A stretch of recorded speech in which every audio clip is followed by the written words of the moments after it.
Well, the heat is definitely on out there. I'm Chief Meteorologist Amber Sellens. Our second day so far this year at 110 or more.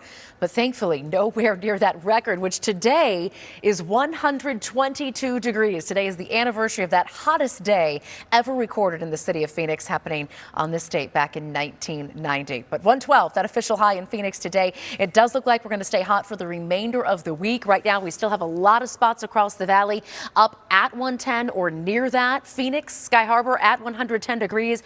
Goodyear is at 108. And Mesa and Glendale both checking in at 106 degrees right now. A little bit of a breeze picking up too. Stronger winds up to the north. In fact, sustained winds at 20 to 30 miles per hour right now along the I-40 corridor from Kingman to Winslow. And it's going to take us a couple of hours to see these winds back off. But as we put Futurecast into motion here, 10 o'clock tonight, at that point, light winds up in the high country. They'll stay light overnight and then pick back up again tomorrow. This time also including areas across eastern and southeastern Arizona. These winds and dry air leading to potential dangerous conditions in terms of that wildfire weather forecast. In fact, look at all the areas shaded in pink here tomorrow across northern, eastern, and southeastern Arizona, even including the higher terrain just north and east of the valley.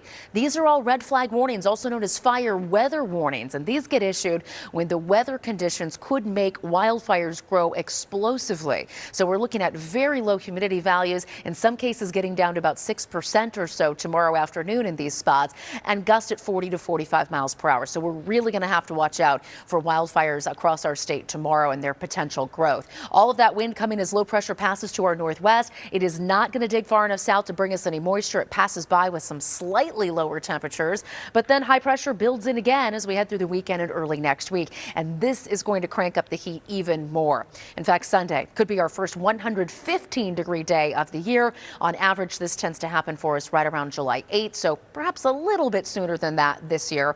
But the earliest ever was in early June, so it's not going to be that soon. As we take a look at your forecast here tonight and tomorrow, lows in the 70s and 80s. Of course, outlying valley spots like Queen Creek and Santan Valley going down a little bit lower tonight, down to 76. Highs tomorrow mostly between about 107 and 110 across the Phoenix metro area, a little bit above that average of 106 for this time of year.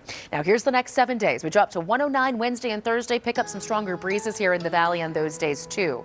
Then the heat cranks up over the weekend, and for Flagstaff, that's going to put highs even up in the high country in the upper 80s.